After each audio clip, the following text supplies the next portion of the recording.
Good evening and welcome to the final part of Chapter 4, Gibbons and Ghosts, from Michael Morpurgo's Kensuke's Kingdom.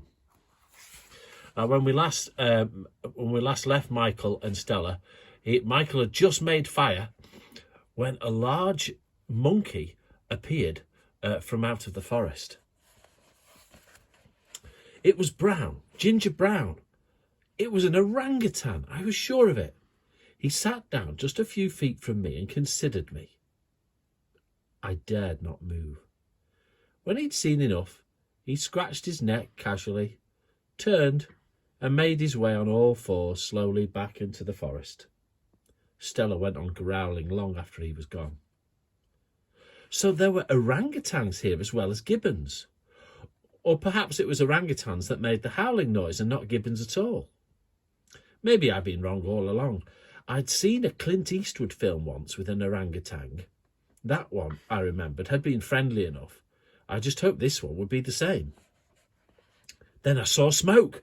I smelled smoke. There was a glow in amongst my pile of leaves. I crouched down at once and blew on it gently. The glow became flames. I put on a few more leaves, then a dry twig or two, then some bigger ones. I had a fire! I had a fire! I dashed into the forest and collected all the debris, all the dried up coconut shells, all the wood I could find. Back and forth I went until my fire was roaring and crackling like an inferno. Sparks were flying high into the air. Smoke was rising into the trees behind me. I knew I could not rest now, that the fire would need still more wood, bigger wood, branches even. I would have to fetch and carry until I was quite certain I had enough to keep it going, and enough in reserve. Stella, I noticed, would not come with me into the forest, but stayed waiting for me by the fire. I knew well enough why.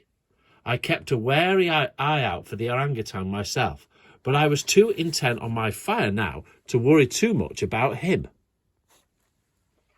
My pile of wood was huge by now, but all the same, I went back into the forest just one last time, just in case the fire burned itself out quicker than I expected.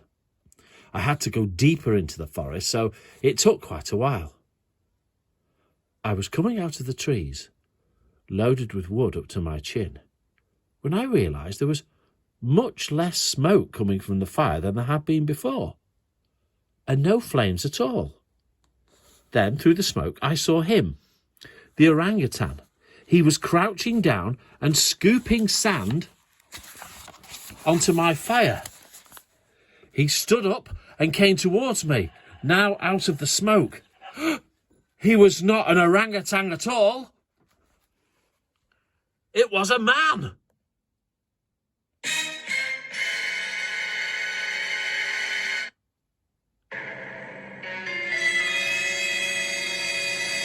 Find out who he is on Monday.